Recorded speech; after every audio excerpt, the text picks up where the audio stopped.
When I ask you the question, what is the worst battleship of the Second World War, what comes to your mind?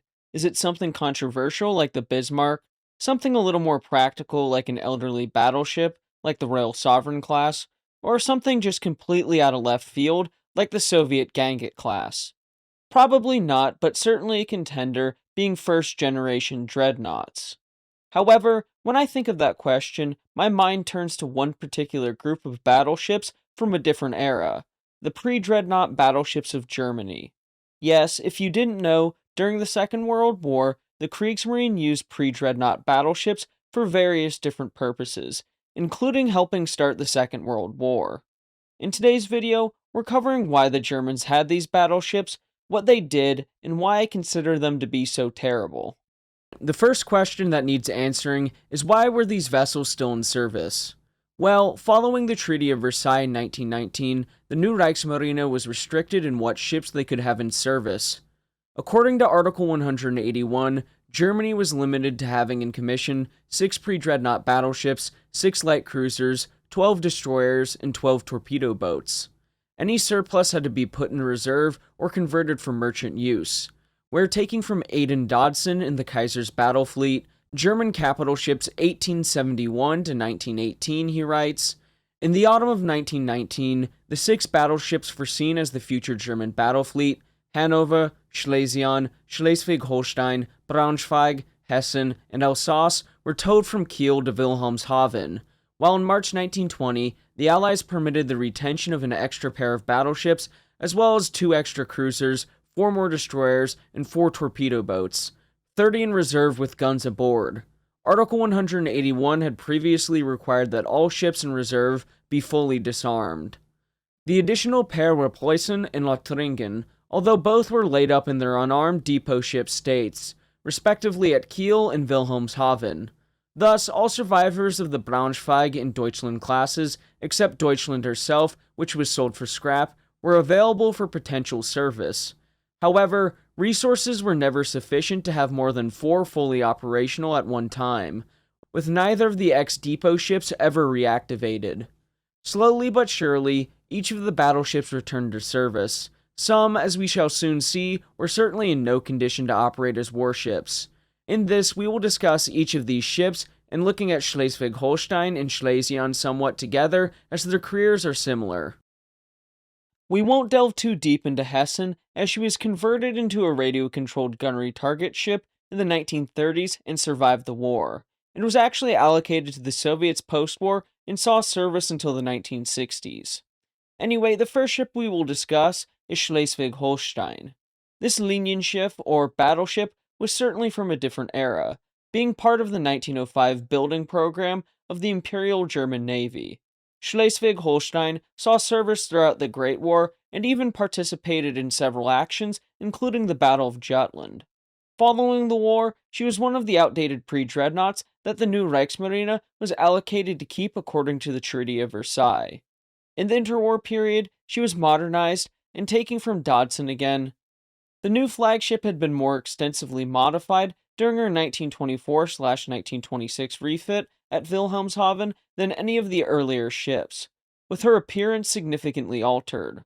A wholly new tubular foremast of the type first fitted in the Königs were now refined on the cruiser Emden III was installed, with an enclosed control top housing a 6-meter rangefinder, another of which was installed in the enlarged bridge work.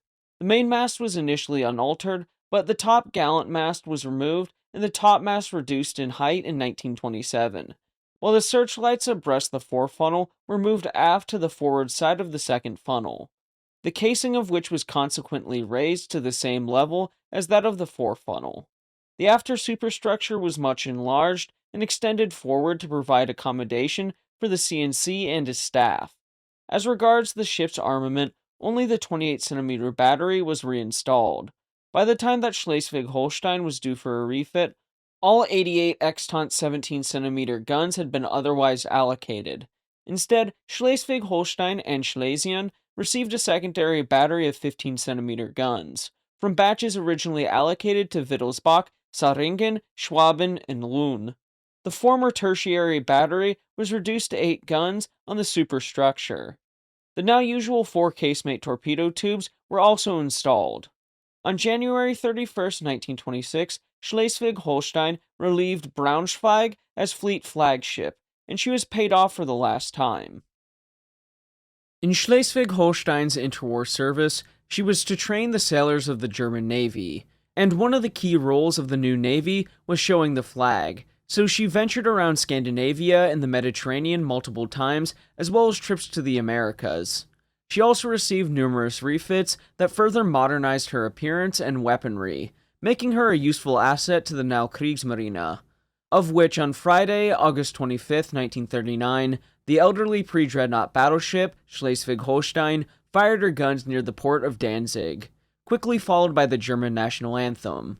The sailors on board the ship wore their dress whites and stood rigidly at attention as the ship, guided by tugs, passed through a canal into the heart of the port.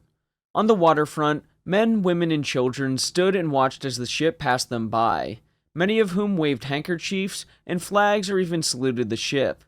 Schleswig-Holstein, adorned with her flags, came into the Free City ostensibly for a goodwill visit to commemorate the 25th anniversary of the loss of the German cruiser Magdeburg in the Gulf of Finland. In reality, as tensions flared over the Polish corridor, Essex, as she was called by her crew, was there to stiffen the resolve of the people of Danzig, and if war broke out, use her 428cm guns and secondary armament against Polish positions in the city. Within days, this festive-like atmosphere in the city completely changed as the world was plunged into the depths of the Second World War, in part due to the guns of that antiquated battleship. Now, I've covered the actions of Schleswig-Holstein and Danzig in another video, link in the description, but suffice it to say, Schleswig-Holstein fired some of the first shots of the Second World War.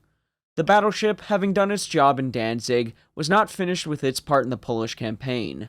Heading to the Hella Peninsula, joined by her sister ship Schlesien, the guns of the two elderly battleships pounded Hella Peninsula for several days from September 23rd onward, taking from Gerhard in the gathering storm, the naval war in Northern Europe, September 1939 to April 1940. Smoke and dust from the exploding shells gave the impression of brutal efficiency, but results were rather limited. Quite to the contrary, Schleswig-Holstein was damaged by return fire from the coastal batteries, after which the battleships withdrew, continuing the shelling from some 9 miles distance, reducing the effect further. The Stukas were sent to finish the job, the battleships going on to assist in the invasion of Denmark later in 1940 and returned to training duty following the successful invasion. Later on, she went to see some other bombardment missions and carry out training cruises for the majority of her wartime service. But the old battleship was taken into the Deutsche Werke dock at Gottenhofen, or today Gdynia, for conversion work into a convoy escort ship. With the removal of her existing secondary battery and anti-aircraft guns, she was to carry at least 6 10.5cm guns, 10 4cm Bofors, 4 3.7cm guns, and as many as 22cm guns. New fire control systems and rangefinders were going to be fit to the ship as well. Not only that, her machinery was going to get a refit, new pumps and new degaussing equipment as well. But the refit did not happen, and the armament changes most likely didn't occur, as on December 18, 1944, while the ship was still in dock, she was heavily damaged during a raid by the RAF, with one bomb exploding in the port engine room, another one amidships, and a third passing through without exploding. On March 21, 1945, as the Soviets approached the city, her crew scuttled the damaged ship in shallow water. This is where things start to get interesting, as for many years, and to my confusion, it was believed that the ship was scrapped in place. However, in the early 1990s, researchers found that the Soviets had towed her back to Tallinn in the spring of 1946. It was reported that the Soviets were going to use her as a training ship, target ship, or some other use. She was sunk in the Gulf of Finland, and whether she was given an official name isn't clear, although some sources claim she was given the name Borodino, this rather prestigious name being unlikely. To gain some more clarity on this situation, let's look at Spoils of War, The Fate of Enemy Fleets After Two World Wars by Aidan Dodson and Serena Kant, where they write, in addition to these two ships, the Italian Giulio Cesare and the Finnish Viborg, the USSR was in possession of several other capital ships, all of which were placed in Category C and were thus due for destruction by August 15th, 1946. This was not achieved until October of the following year, when the destruction of these vessels was certified.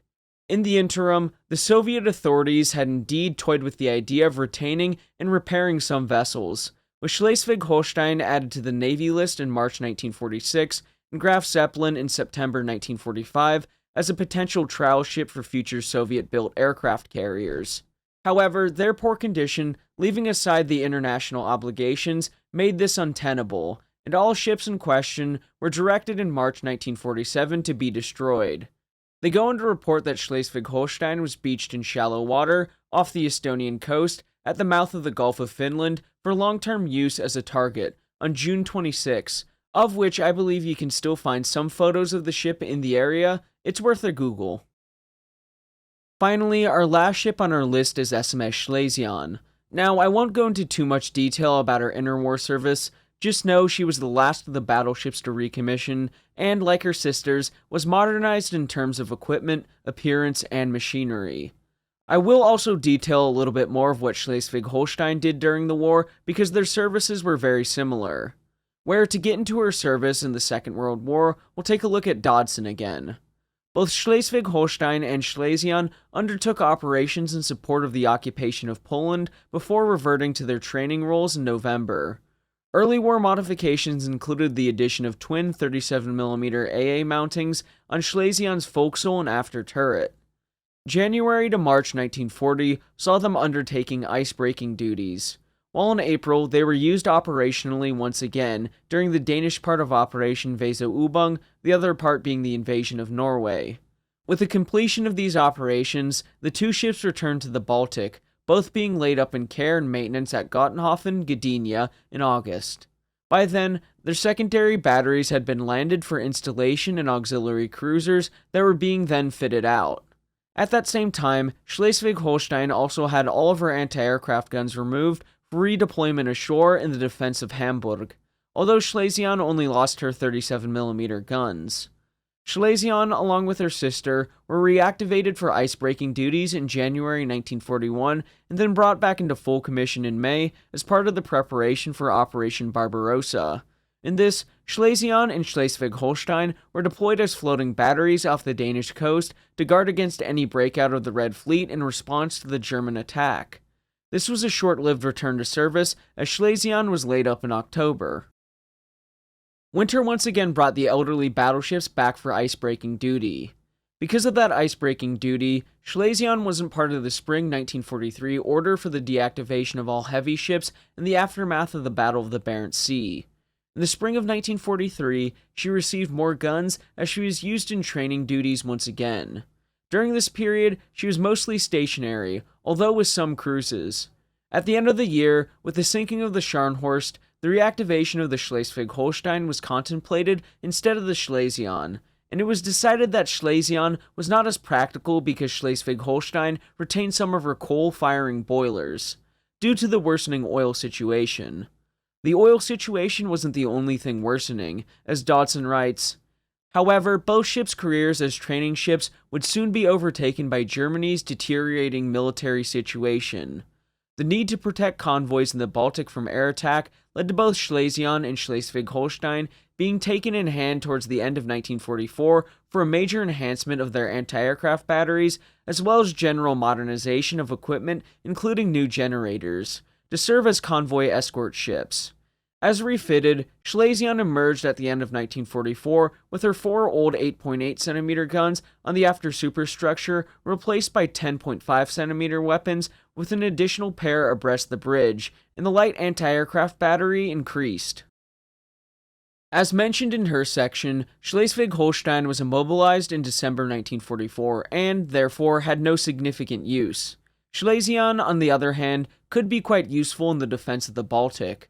By early 1945, with the destruction of the Tirpitz and Schleswig-Holstein, Schlesien was the last big gun battleship left to the Kriegsmarine, assisting in the defenses of places like Danzig and Gottenhofen, as she used her big guns to try to stave off the advancing Red Army. She, like other vessels, were entrusted with the care of refugees and wounded. However, even her guns weren't enough. Eventually, she met her fate, as Dodson and Kant write. Thus, as the war entered its last weeks, the only vessel above destroyer size still operational was the ancient battleship Schlesien, which continued bombardments off what was left of Germany's Baltic coast. But even the old battleship's days were numbered. On May 3rd, she struck a mine off Peenemünde and grounded while in tow towards Swinemünde by the destroyer Z-39, escorted by Z-38. For a short while, she was used as an anti-aircraft battery, but when the port was evacuated the following day, she was scuttled and settled in shallow water. The wreck of the venerable battleship was gradually broken up after the war, only scantily submerged debris being left after 1957. Now, why do I consider them so terrible? Well, they're pre-dreadnoughts in a world of fast battleships, carriers, and submarines. I mean, look at what a torpedo did to SMS Pommern at Jutland. So they had no business whatsoever facing any other battleship, and the Germans weren't idiots, and these battleships were never going to face any serious surface action. But we'll get into it a bit more anyway. The German pre-dreadnought battleships were among the least effective capital ships still serving in World War II, as they'd become completely outdated in terms of technology and capabilities. Constructed in the early 1900s, battleships such as Schleswig-Holstein and Schlesien were not only older than HMS Dreadnought, but also featured guns of different calibers, moved at slower speeds, approximately 18 knots, and lacked the heavier armor that came to characterize other warships.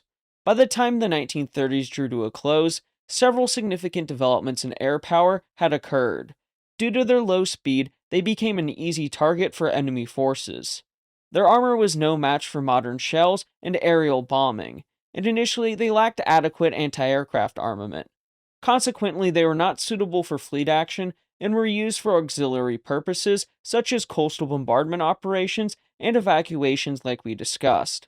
Even in these roles, they proved vulnerable.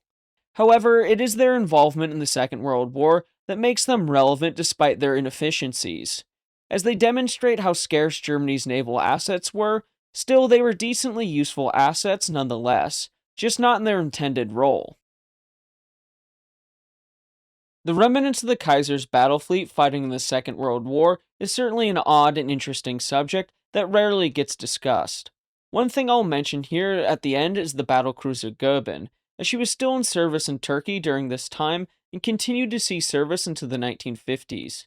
A story for another day, perhaps.